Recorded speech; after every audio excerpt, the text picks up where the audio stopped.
¿Estás grabando? Ya se está grabando, sí.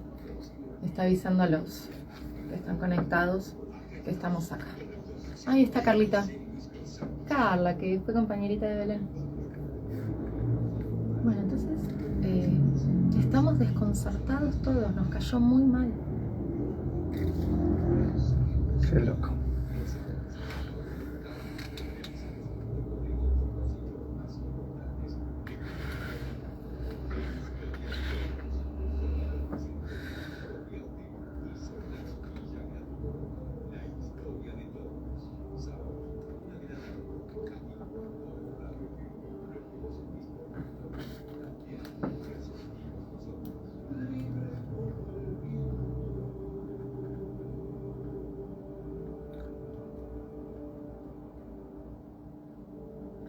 Buenas tardes a todos y todas los que nos siguen del otro lado.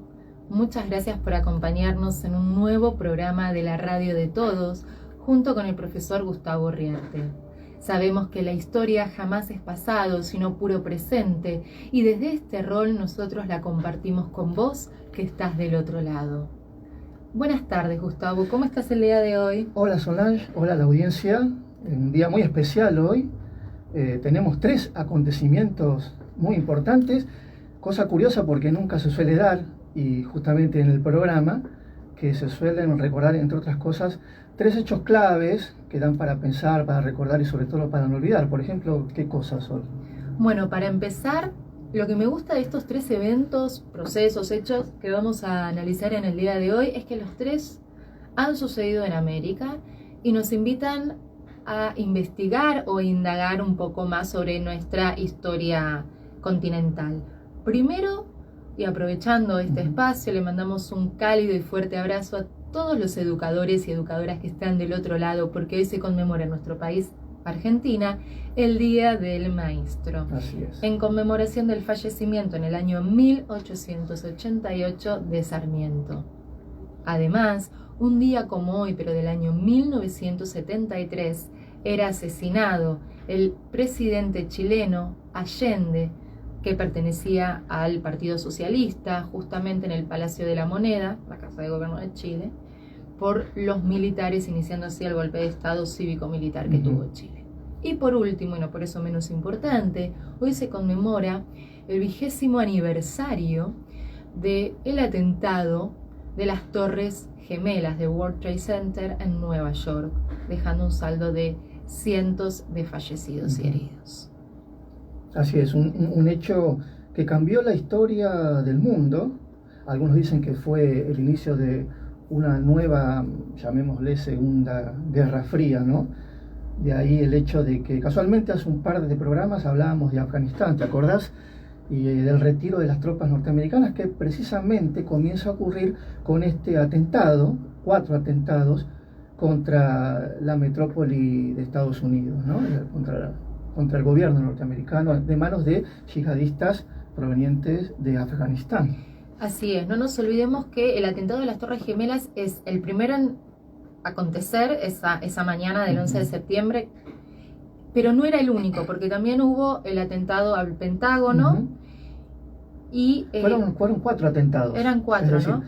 Los 2 primeros a las Torres Gemelas, donde estaba simbólicamente la Corporación Internacional Capitalista Mundial, ¿no? El ícono del capitalismo.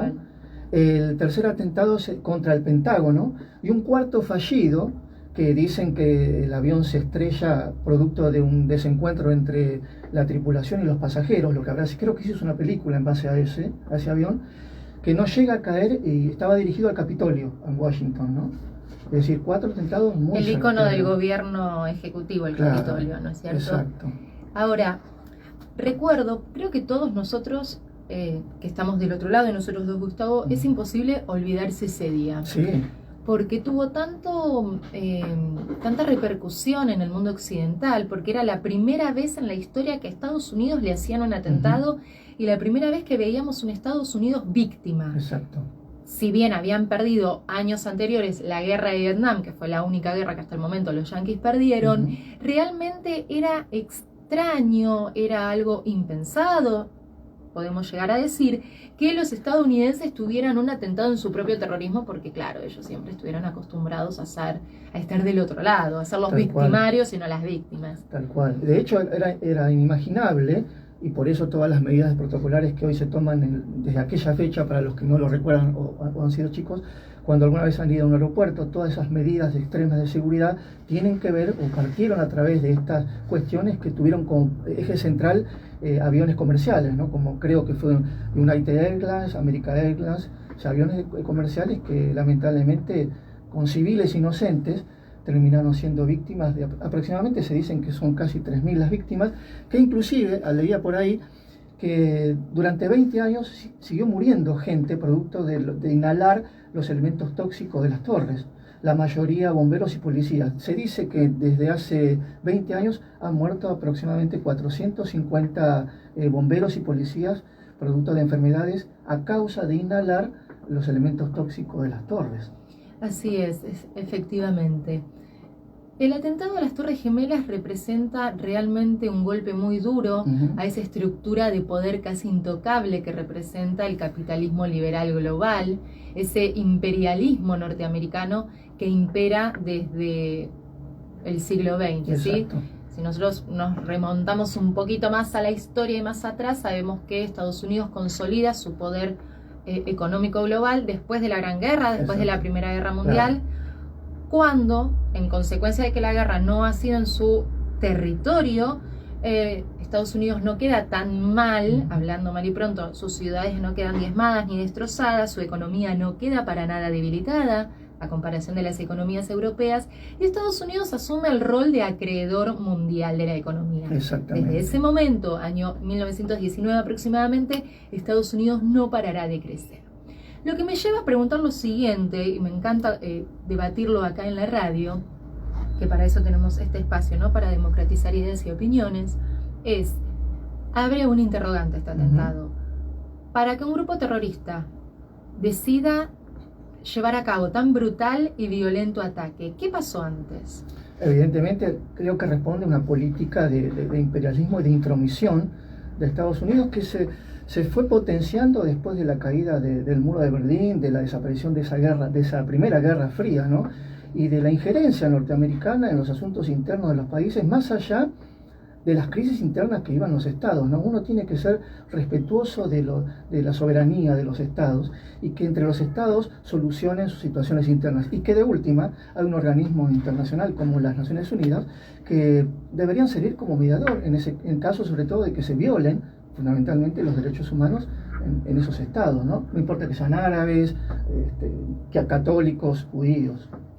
La Organización de Naciones Unidas solamente, más allá de que integra a todos los estados del mundo, la ONU tiene, los únicos países que tienen derecho de voto y veto, es decir, derecho a votar y sancionar leyes o refutarlas en el caso de que no estén de acuerdo, son los países potencia del mundo. En una época el famoso G8, ¿no es cierto?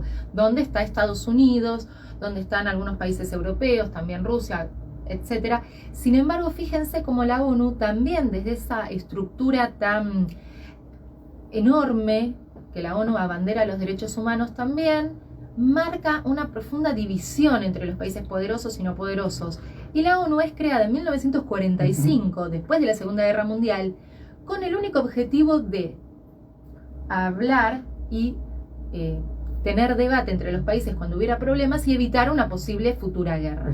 Sin embargo, Gustavo, desde el 45 no hubo más que guerras, no solamente la famosa Guerra Fría, que engloba la guerra de Vietnam y de Corea, la guerra de Irak, la guerra de los árabes contra los judíos, el Estado Israel, los palestinos y los israelitas. Es decir, la ONU, yo siempre la planteo a mis alumnos como una falacia o una excusa para que los países poderosos sigan teniendo poder. Claro, algunos dicen que es un instrumento más de los países históricos, países desarrollados, históricos países industrializados, y una migaja o una limosna para los que están en vías de desarrollo, para tratar de lograr un cierto equilibrio mundial, pero a imagen y semejanza siempre de los países centrales, ¿no? ¿Cuáles son?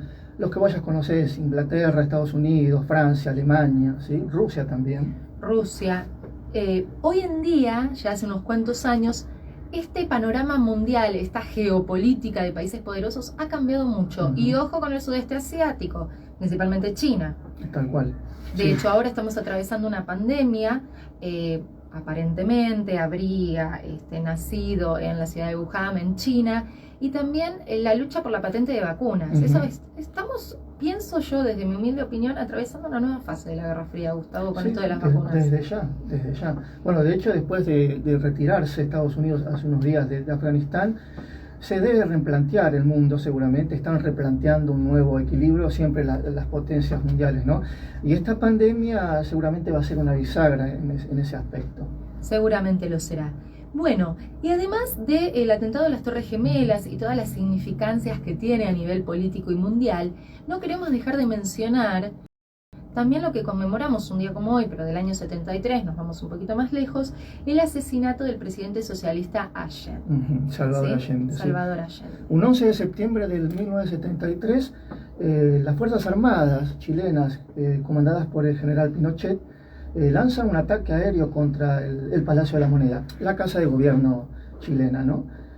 Dando así inicio al despojo de un gobierno elegido democráticamente por el pueblo, en este caso un gobierno socialista, y de la mano, y esto está comprobado porque los archivos se han abierto, de la mano y colaboración explícita del gobierno de Estados Unidos y de la CIA, que fueron boicoteando años anteriores el gobierno de Salvador Allende, tal vez teniéndole miedo a una nueva Cuba, Sol, en Chile, ¿no? Sin lugar a dudas, la Revolución Cubana del año 1959, que sucede, entre paréntesis, a tan solo 300 y pico de kilómetros de la península de Florida, es decir, muy cerquita, geográficamente hablando, de Estados Unidos.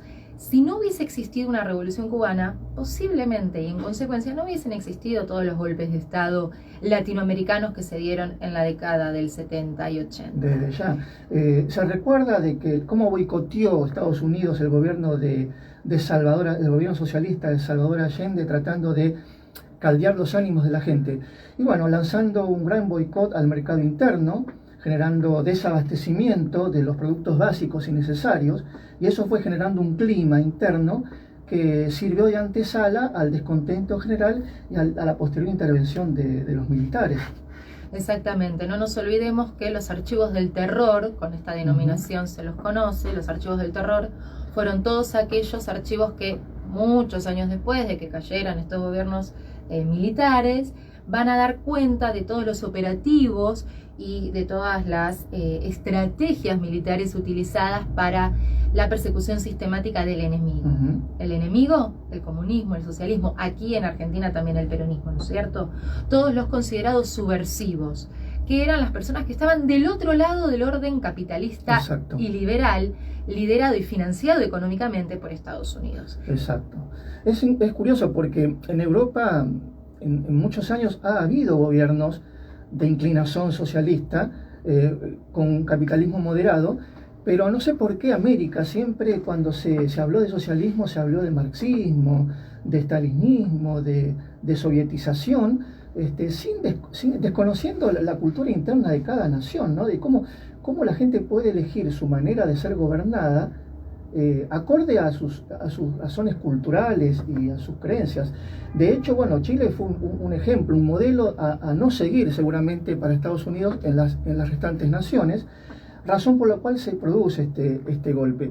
Y un hecho curioso, ¿no? Tal vez nunca has pensado que un estadio de fútbol se hubiese convertido en un centro clandestino de tortura y detención, como lo fue el Estadio Nacional de Santiago de Chile. Vos que sos joven, chico, nena, que has visto algún partido, ahora de las eliminatorias, es imposible imaginarse que un estadio, las gradas, las tribunas de un estadio, se convirtieron en centro de tortura y fusilamiento. ¿Qué pasó con ese Estadio Nacional de Santiago? Al día siguiente del golpe, un 12 de septiembre del 73 y hasta el 9 de octubre, ingresaron a ese estadio 40.000 militantes del partido de izquierda, delegados, obreros y trabajadores, que eran acusados por los propios compañeros. Una vez sentados en las gradas, los militares elegían a quienes iban a ser juzgados y se realizaban no solamente sesiones de tortura, sino que también simulacros de fusilamiento. Había una entrada del estadio, si alguna vez viste una tribuna, hay entradas en las gradas, que son, a ver, ayúdame, son Gate o Gate, no sé cómo. Gate. Bueno. Gate se escribe Gate. Bueno, el sí, Gate sí. o Gate. Ahí está. El número 8 es simbólico en ese estadio. Portón significa, justamente porque son grandotes. Son claro, es por donde ingresa o egresa la gente. Bueno, el estadio de Santiago fue obviamente modernizado, pero esa entrada y esa porción de tribuna se mantiene intacta porque recuerda como memoria, como espacio de memoria y no olvido, que en ese sitio se ha sentado mucha gente que probablemente ha sido después fusilada. Hay datos de la Cruz Roja en ese momento que dicen que en un solo día ingresaron al estadio 4.000 personas. Y entre el 12 de septiembre, o sea, el día siguiente del golpe, el 9 de octubre, pasaron por ese estadio 40.000 personas. Y hablando un poco de esto y yendo un poco al tema musical, a la canción, hay un tema musical que se llama Los Sonidos del Silencio, que en el año 63 fue escrita por Paul Simon y Garfunkel. La escribieron poco tiempo después del asesinato de Kennedy. La letra de esa canción, ¿de qué habla? Un poco de que la sociedad y la humanidad vuelva a comunicarse, vuelva a ser tolerante entre sí y tratar de que no se repitan más estas atrocidades, el magnicidio de Kennedy o los golpes seriales de Estado en la América Latina. En la década del 80, el desaparecido y tan querido Sergio Denis, que tuvo una desaparición trágica, ¿te acordás, Sol? En Tucumán, va a reversionar esta canción, obviamente en castellano, y hace una bonita versión que vas a escuchar en este momento. Los Sonidos de Silencio, de la mano de Sergio Denis.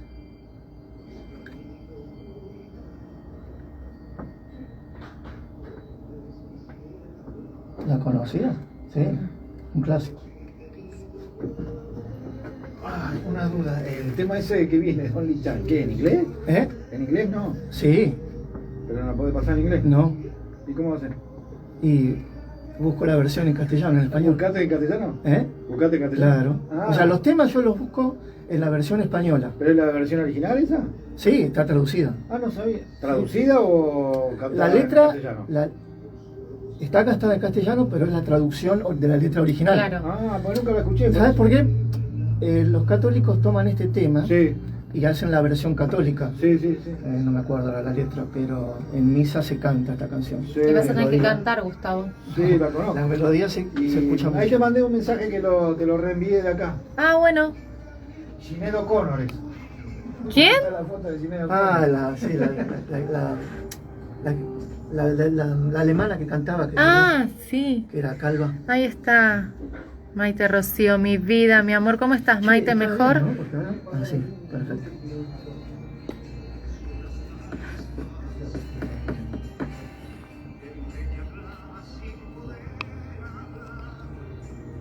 El otro día hubo un desubicado por acá, en el chat de Facebook, de Instagram. ¿En vivo?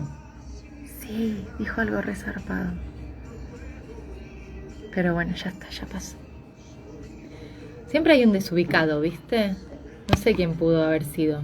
Porque no lo llegué a leer, ¿viste? Que nosotros estamos ahí y no llegamos a leer nada. ¿Pero qué dijo?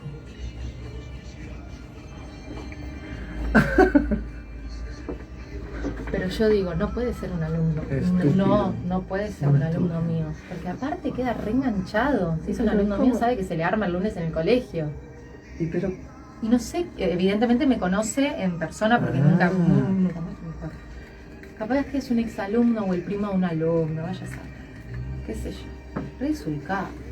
Ahora, vos fíjate que de vos no dicen nada, de mí sí. Seguimos siendo tan... Y después hablábamos con Emiliano, me dice, como ustedes hablan de la igualdad de género, de no tratar mal a la mujer, de no cosificarla, y siempre hay un desubicado que habla de... Sí. ¿Y por qué sigue siendo machista la gente? La gente sí. Las primeras machistas a veces son las minas, Sí. Como porque ese chico está criado por una madre, o abuela o tía, qué sé yo. Vamos al génesis, como siempre digo las cosas. Si vos tenés un nene hoy, varoncito o nena, te tenés que enseñar desde el momento uno. Desde que nace. ¿Entendés?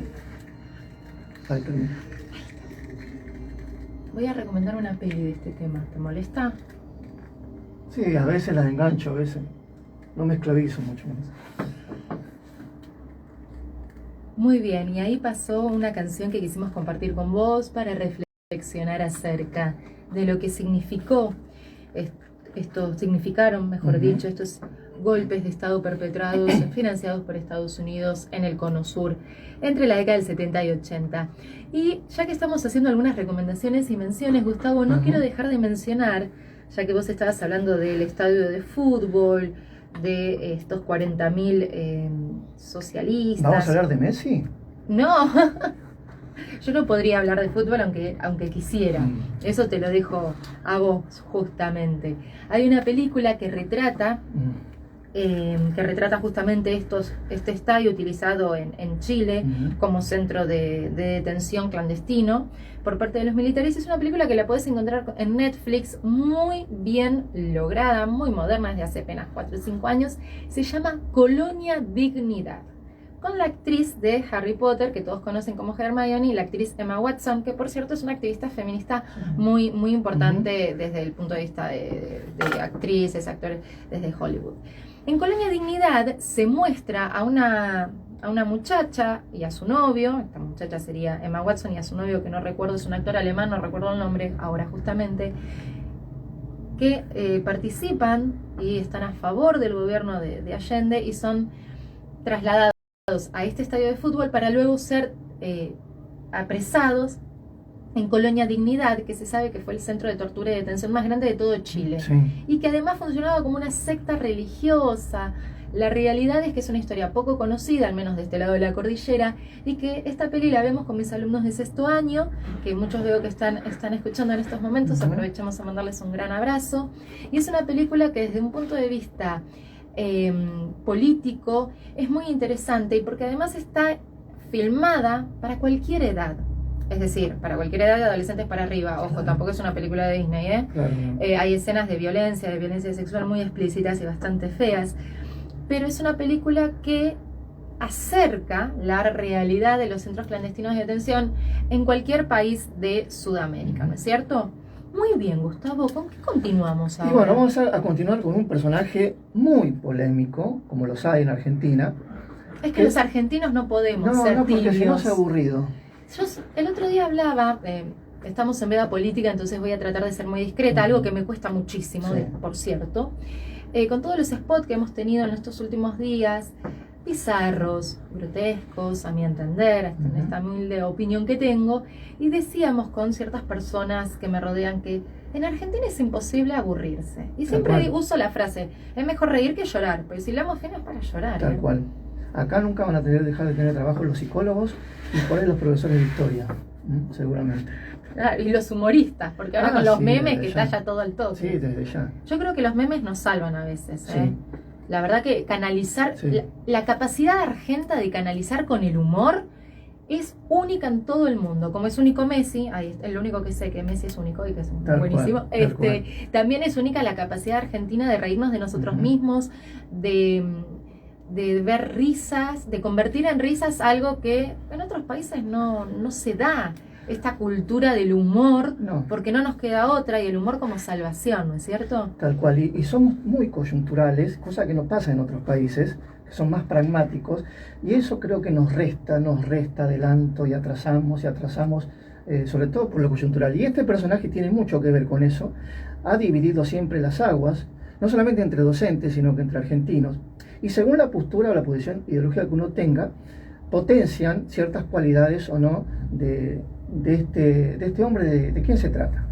Estamos hablando nada más ni nada menos que Domingo Faustino Sarmiento, el sanjuanino nacido en 1811 y que a lo largo de su vida ha tenido muchos roles políticos. Desde ya. Él, proveniente de una familia elitista de esta provincia, no solamente fue gobernador de su provincia natal, sino que además fue embajador durante el gobierno de Bartolomé Mitre, su gran amigo personal, y posteriormente fue elegido como el presidente de la nación argentina. ¿Se enteró en viaje, creo, o estaba en Estados Unidos cuando lo eligieron? Cuando lo eligieron, sí, no estaba en tierra argentina cuando se entera de que justamente en poco tiempo va a ser el poder ejecutivo del país. Exacto.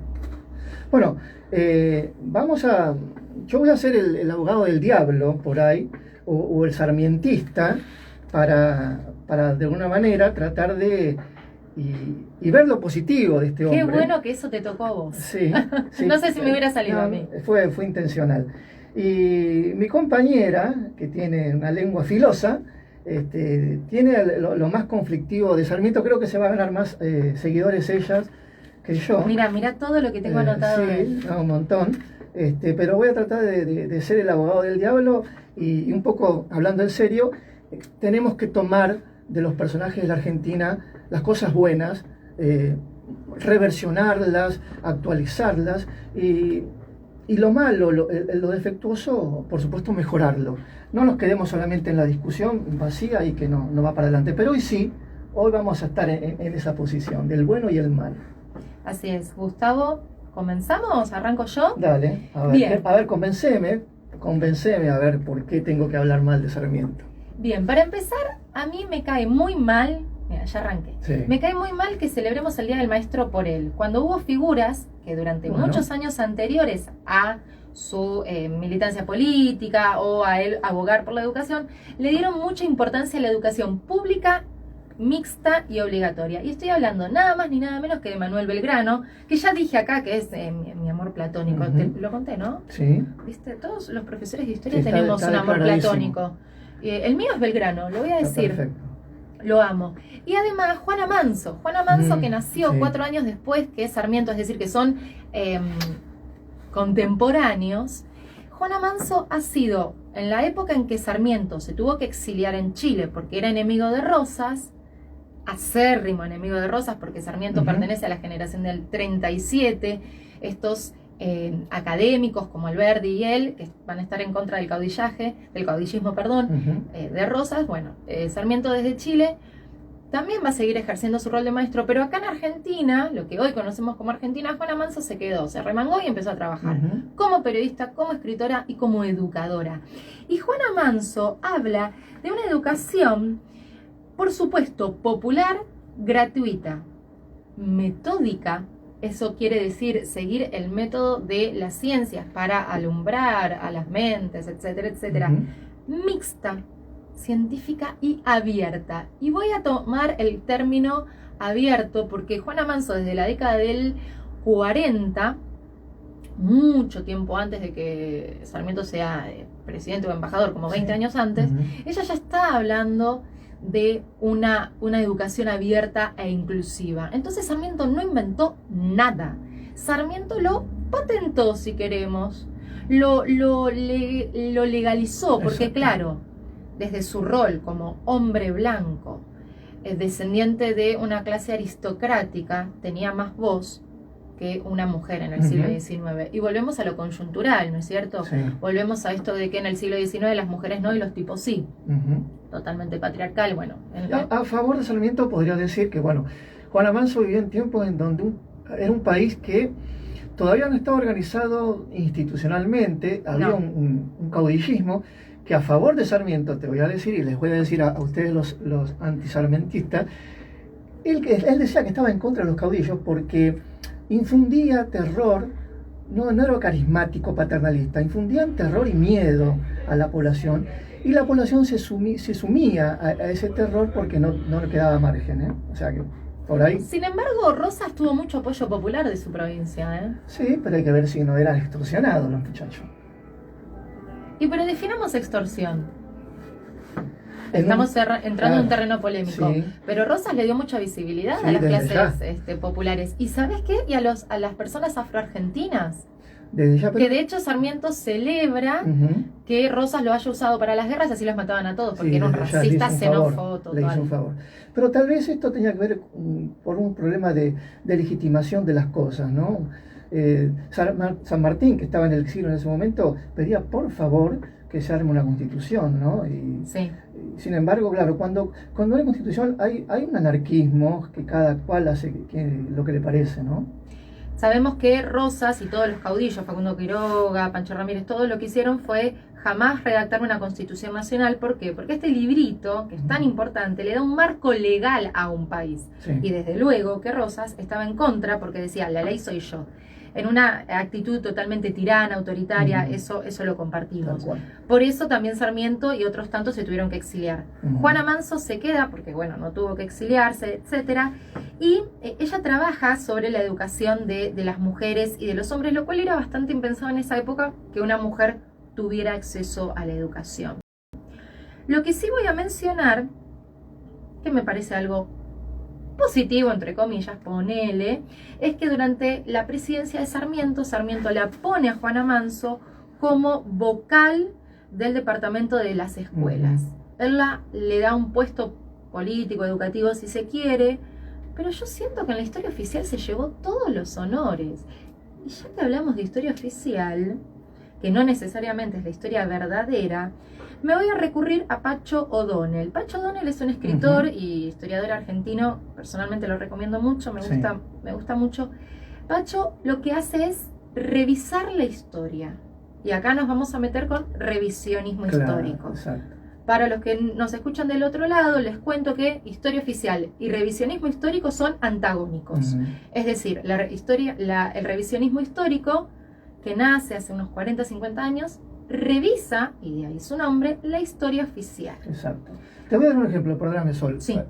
San Martín, todos conocemos las grandes batallas de San Martín, el San Martín militar, que es propio de una historia oficial.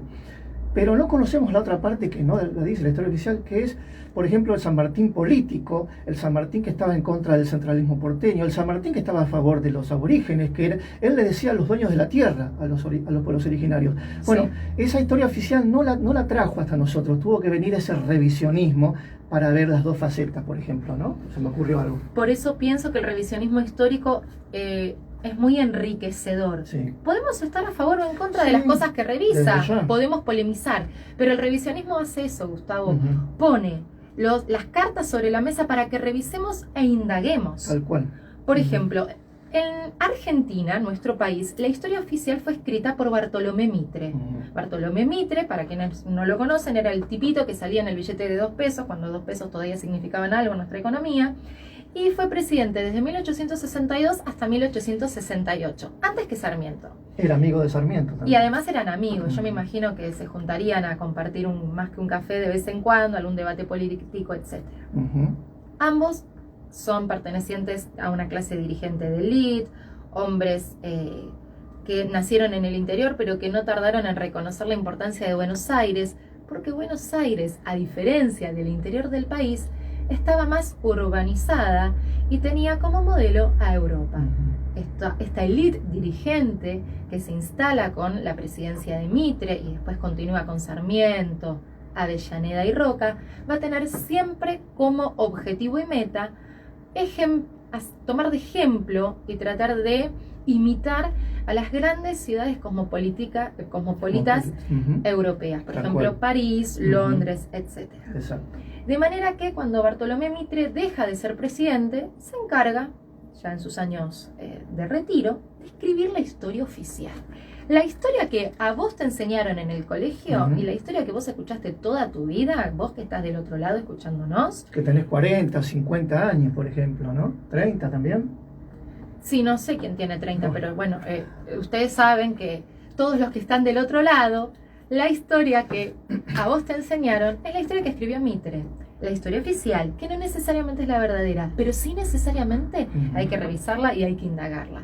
Porque la historia oficial reivindica a los grandes hombres, a los grandes próceres de la patria y le quita visibilidad al pueblo, a los anónimos de la historia. Y hablando de San Martín, que Gustavo vos lo mencionabas recién, durante mucho tiempo no se supo que Cabral, el soldado que da su vida en la batalla de San Lorenzo para salvarla de San Martín, era de color, era afroargentino. Porque la historia oficial escrita por Mitre, obviamente desde su ideología, racista y xenófoba, a los indígenas, mestizos y afroargentinos los va a dejar fuera del relato oficial. Desde ya. La historia oficial hace un recorte y una selección ideológica. Y el revisionismo histórico le da más importancia a los hombres reales, al pueblo, a las masas, a la historia real, a los hombres y mujeres reales. Y nos invita a pensar y repensar nuestros héroes, nuestras batallas y también nuestros orígenes. Desde ya.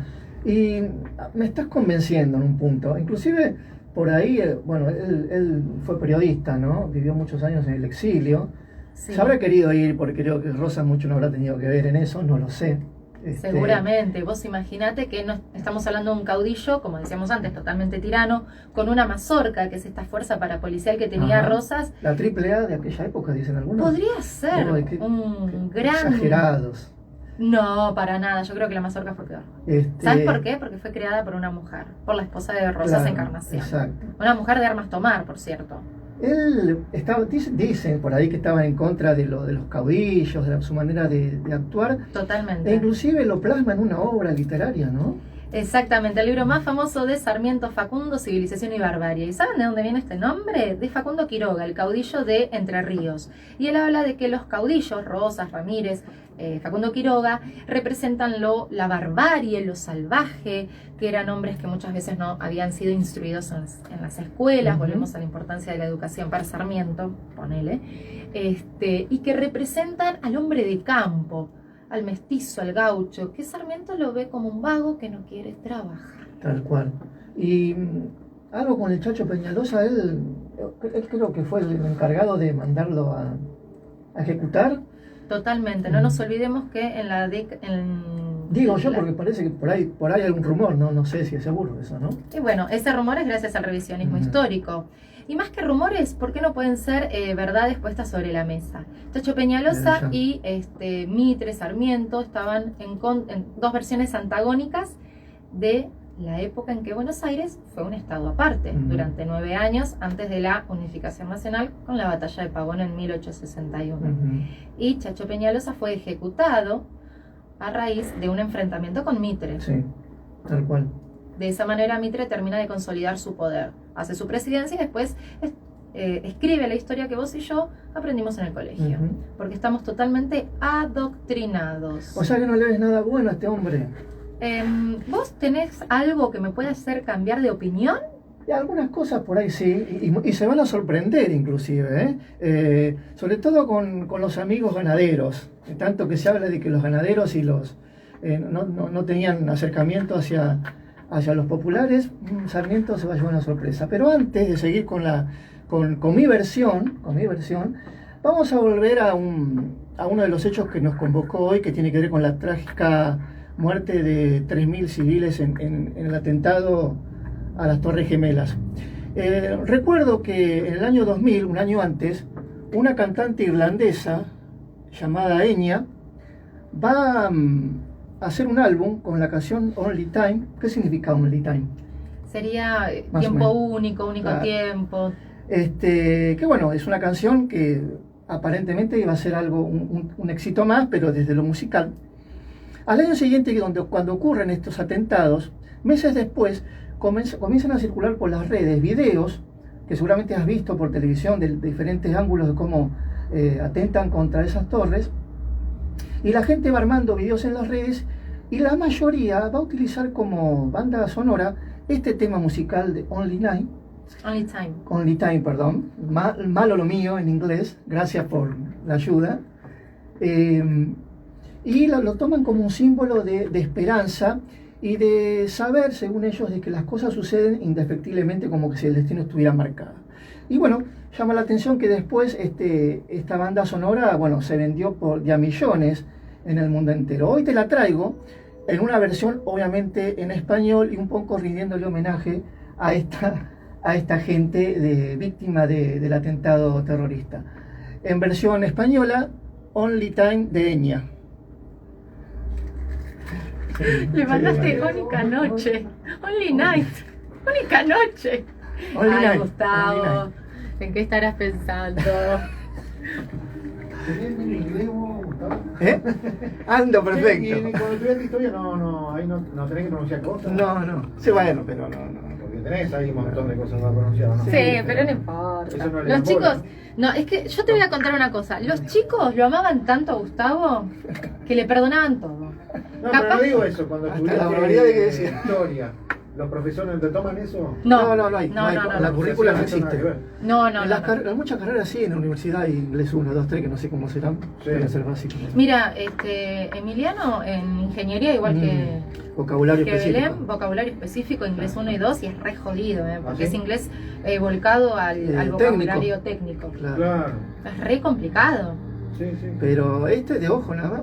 Como verás, de oído yo. Es casi no ella cuando habla en inglés. Decís, claro, no, por eso. ¿Qué dijo? Only night, única noche. Only night, ¿viste? Only night. Only night, como el tema del año de Richie. Existe. Lionel Richie. Sí. Yo no conozco esos cantantes porque yo no era nacida, ¿viste? No, pero bueno, yo soy muy joven. Me re buchoneaste con la edad, Gustavo, no te lo voy a perdonar. Me traicionaste en vivo. Sí. Tengo 20. ¿Vos te mandas los frentes? ¿20 también? Sí, estoy re bien. Terrible 30. 30. 30 justo. Sí. Te estás hecho mierda, faltaba que me... ¿Salgo bien yo ahí o...? ¿Sí? ¿Dónde está la cámara? ¿Qué hiciste? ¿La asociaste? No, la cámara de... Esta versión está buena. ¿Qué? Está buena esta versión. Sí. Es muy linda. Bueno, escúchame, no me vas a convencer de que me guste Sarmiento, Me cae re mal. Te voy a robar. Sí, todo lo que quiera. ¿Qué? No me vas a convencer de que me guste Sarmiento, no sé, no. Ya vas a ver. Bueno, la ley de educación. Lo que pasa es que dejó afuera a los criollos. Y a los mestizos, y al gaucho, y a los pueblos originarios, Está bien, era la pero época. cumplía con una etapa, o sea, después había que continuarla. No la continuaron. Bueno, yo te hacía, ¿viste que te hacía así? Sí. ¿Te hacía así? Sí. No, ¿qué pasó? ¿Qué hice? Bueno, yo te hacía así. Sí. 10 segundos faltan. ¿Para que qué? ustedes hablen. ¿Para qué? Claro, si yo te hago así, sí. Yo estoy mirando el tiempo ahí de lo que falta. Sí, está bien. Si yo te llego a hacer así, porque te falta 10 segundos para que ustedes empiecen a hablar. ¿Hasta qué hora, Andrés? Qué genio. ¿Hasta y qué hora? después pasado de la publicidad, un toque más. ¿Viste? Genial. ¿Y qué hora es eso? No sé. Y después de la hora sería... Después de las 2. ¿Y 5? Minutos. ¿Hay 7? Genial, así nos seguimos peleando. Empezamos en 9. Entonces terminamos en 9. Más o menos.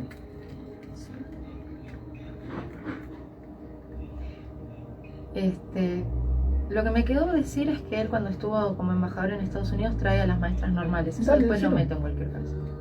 O cuando yo hable de la B420, es decir, alguien te metes vos así, como que interrumpiendo. Todo un acting. Muy bien, continuamos. Ahora bien, seguimos analizando este personaje tan polémico de nuestra historia argentina, de esta historia oficial. Ese Sarmiento, ese prócer, abanderado de la educación argentina. Tal cual. Gustavo, vos me decís... Bueno, a ver quién me sigue en esta patriada, hablando de este personaje argentino. Y voy a empezar hablando de la Sociedad Rural Argentina. Fundada en 1865, ¿sí? Que en el siglo XX financió los golpes de Estado, que siempre estuvo a favor de los ganaderos por sobre todas las cosas, y de tratar de no redistribuir la riqueza del campo en una inyección industrialista, o de una gran industrialización. Y aunque no lo crean, Sarmiento estuvo en contra de la sociedad rural y de los ganaderos. Él decía que los ganaderos lo único que hacen es sentarse a ver cómo paren o cría o nace el ternero de la vaca, y que no redistribuyen esas enormes ganancias para tratar de agregarle un valor agregado al producto. Y para que entiendas esto, vamos a ir unos años atrás, ahora, ¿no? en la actualidad, cuando el gobierno anterior a Juntos por el Cambio hacía mucho hincapié en revalorizar el valor agregado de un producto agrícola, ¿no? Por ejemplo, por darte un dato, no exportemos soja, exportemos aceite, ¿sí? O sea, agreguémosle un valor a esa materia prima, porque inclusive hasta Sarmiento decía que la mantequilla, por decir algo, salía más dinero que vender un litro de leche, y que siempre aumentaba la ganancia, o sea, dando de pie a que los ganaderos redistribuyan esa situación. E inclusive, y te voy a leer, Sol, textualmente lo que él le dice en el Congreso a los diputados y senadores 90% ganaderos, le dice lo siguiente: los ganaderos no quieren saber nada de derechos, ¿sí?, de pagar impuestos, esto parece hecho hoy, ¿sí?, a la hacienda. Quieren que el gobierno y quieren que nosotros, que no tenemos una vaca, contribuyamos a duplicarle y triplicarle sus fortunas. En ese momento, ¿a quién les hablaba Sarmiento? Les hablaba a los Álzaga Unzué, les hablaba a los Pereira Iraola, a los Anchorena, claro, y a los Luro. Te voy a dar un ejemplo, hablando de Luro, para que entiendas las enormes ganancias de esta gente y muchas más. En La Pampa existe un parque nacional que se llama Parque Nacional Pedro Luro, que se caracteriza por tener un enorme palacio, por ahí lo has visto en un documental, en plena llanura. Hay un palacio increíble, rodeado de un bosque de caldén, ¿sí? Es un hotel, inclusive van muchos cazadores a pasar la noche ahí. Es un palacio enorme, con materiales traídos de Europa, y pertenecía a la familia Luro. Si uno se quiere hacer esa pregunta, ¿de dónde sacaron tanta riqueza para hacer determinadas situaciones? Bueno, venimos a la época de Sarmiento, cuando él habla acerca de su fortuna, ¿no? ¿Qué me decís con esto? Bueno, casi que me convences, pero yo creo que en boca del mentiroso lo cierto se hace dudoso. ¿Por qué? Sarmiento habla de derechos con fines de obtener más dinero. Claro, quiere que los ganaderos empiecen a pagar impuestos para ese dinero como presidente redistribuirlo. Está perfecto. Pero si vamos al caso, jamás Sarmiento pensó en los derechos de los mestizos, del gaucho o de los afroargentinos. Y si vamos al caso, inclusive Sarmiento estaba en contra de la democracia, estaba en contra del derecho al sufragio. ¿Por qué? Porque él decía que la democracia era darle poder a la gente inculta para votar. Es decir, que el concepto derecho para alguien como Sarmiento no es el mismo concepto de derecho que tenemos hoy en día, claro, vos, yo o el que está del otro lado, ¿no es cierto? Bueno, pero había un sufragio calificado, obviamente. Había sufragio calificado, exacto, pero no la democracia que conocemos hoy día. Y había un congreso entonces que podía haber cambiado las cosas, pero claro, vos me vas a decir, pero si la mayoría tenía intereses de exclusividad, eran, ¿no?, todos miembros de la oligarquía, claro, este gobierno de pocos que gobernaba para ellos mismos. Estamos hablando de una época en donde, por supuesto, la realidad económica y social en Argentina era totalmente diferente. Por eso siempre es importante leer el contexto histórico para entender los discursos de estos personajes, claro, históricos. Bueno, pero Sarmiento era un gran progresista, era un gran urbanista, venía de grandes ciudades, ¿no? Estaba obsesionado por hacer de Buenos Aires una Nueva York. Totalmente, es porque él, durante el gobierno de Bartolomé Mitre, fue embajador en Estados Unidos y quedó maravillado no solamente de la urbanización neoyorquina, sino también del sistema educativo. Tal es así que cuando él será presidente, entre 1868 y 1874, ahí está, 6 años, soy mala para sumar, él va a traer un montón de maestras norteamericanas a trabajar como docentes, a desempeñar este cargo en las escuelas normales. Le llamaban escuelas normales a lo que para nosotros vendría a ser la escuela primaria. Exacto. Y estas maestras norteamericanas han formado una colonia, principalmente en Entre Ríos y en otros lugares del interior del país, porque él quería llevar la educación norteamericana a las personas del interior. Pero ojo, no una educación abierta en términos de Juana Manso o inclusiva en términos del siglo XXI, sino una educación para homogeneizar a los hijos de los inmigrantes, porque tanto Alberdi como Sarmiento lo que quieren es hacer crecer a Buenos Aires, a Argentina, teniendo como foco Nueva York, París y todo lo demás, y para eso van a alentar la inmigración. De hecho, durante la presidencia de Sarmiento se arma el famoso y gran Hotel de Inmigrantes, hoy convertido en museo, pero le salió mal la movida. ¿Y saben por qué?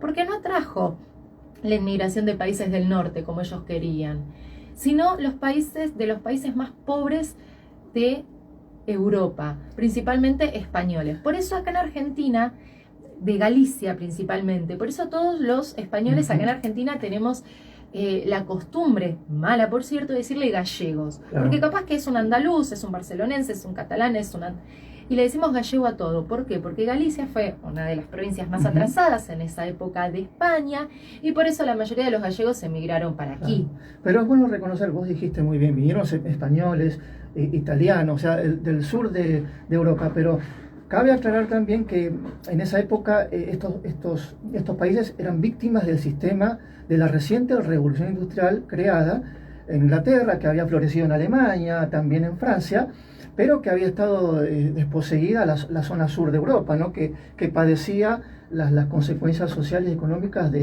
ya empiezan a padecer las consecuencias sociales y económicas de un industrialismo atroz. Por eso se dice que vinieron en masa de esa parte de Europa. O sea, claro, le salió mal. Sin embargo, hubo una ley pensada por él que ha sido modelo, y creo que sigue siendo modelo, por lo menos en Sudamérica, ¿no?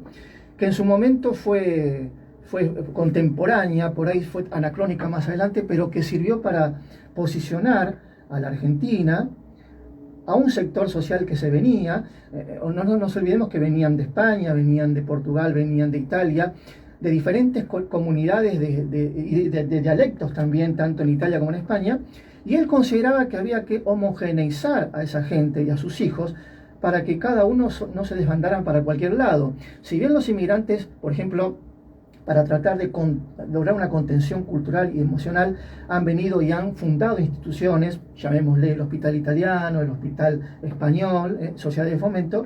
Él decía, Sarmiento, que era necesaria una ley de educación que homogeneizara y unificara el saber de estos hijos de inmigrantes, y de ahí plasma la famosa ley 1420 de educación común, gratuita, laica. Esto le va a favorecer una enemistad con la Iglesia Católica, tanto que hablamos del laicismo, de la no intromisión de la Iglesia en el asunto del Estado. Hay que destacar que fue una ley que se apartaba de lo religioso. Después, bueno, vinieron otros gobiernos, vinieron a imponer también creencias en la educación, y eso no estuvo bien. Y obligatoria, por cierto. Sí, obligatoria. Y lo primero que hace la ley 1420, sancionada durante la época presidencial de Roca, Julio Argentino Roca, otro personaje también para poner bajo la lupa, porque fue el que perpetró la campaña al desierto y de una manera llevó, ellos dicen la civilización, pero el revisionismo histórico dice la matanza hacia los pueblos originarios. La ley 1420 de educación laica común, obligatoria y gratuita, justamente es pionera en Latinoamérica de darle visibilidad y darle una reglamentación legal a la educación, cosa que los demás países latinoamericanos no tenían. Tal cual. Lo que se enseñaba, Gustavo, como vos muy bien decías, esta ley tiene la intencionalidad de unificar a una masa, a un pueblo muy heterogéneo, porque tenemos gallego, tenemos italiano, tenemos portugués, tenemos un paisano de cada pueblo. Entonces, ¿qué se enseñaba principalmente? Además de lengua y matemática, símbolos patrios. Claro. Principalmente izar la bandera en el patio, claro, el himno cada mañana, el escudo, la escarapela, la bandera. Estos símbolos que reivindican la nacionalidad argentina, ¿sí? Son puestos a fuego a partir de esta ley. ¿Ves? Vos que sos sarmientista o antisarmientista, hay que rescatar las cosas que apuntan a un nacionalismo, a una defensa de la patria, y esto es lo que apunta esta ley, ¿no? A revalorizar los símbolos patrios, a que cada vez que entren los niños a la escuela vean esa bandera, le canten, les rindan respeto y homenaje, y eso ayuda a fortalecer la nacionalidad de los hijos de inmigrantes, ¿no? Y generó también esta ley el nacimiento de una clase media en la Argentina, porque hasta la 1420 o se era de élite, o como decía Sarmiento, eran nativos o bárbaros salvajes. Esta ley vino a poner un orden en ese desorden según la óptica de Sarmiento, y generó con el tiempo la creación de una clase media cuyos hijos después fueron gobernantes a futuros de la Argentina, fueron gobernadores, intendentes, hasta inclusive presidentes de la nación, que fueron producto de esa ley 1420. Sí, vamos un poquito más a fondo. Sabemos que la ley 1420, que busca regularizar la educación, también tenía una intencionalidad económica. ¿Cuál es esa intencionalidad económica de estos miembros de la oligarquía, muchos de ellos hacendados y terratenientes? Que vengan los inmigrantes, porque en Argentina escasea la población. Argentina es el octavo país más grande del mundo, y en esa época era muy poco poblada, éramos muy poquititos. Sí. Es más, hoy en día seguimos siendo pocos, somos 46 millones, pero y tampoco... Mal ubicados. Hay mucha concentración demográfica en Buenos Aires, pero bueno, en esa época no alcanzaban la cantidad de trabajadores para llevar a Argentina a la División Internacional del Trabajo como el acreedor de materia prima en el mundo. Entonces, ¿qué hacen?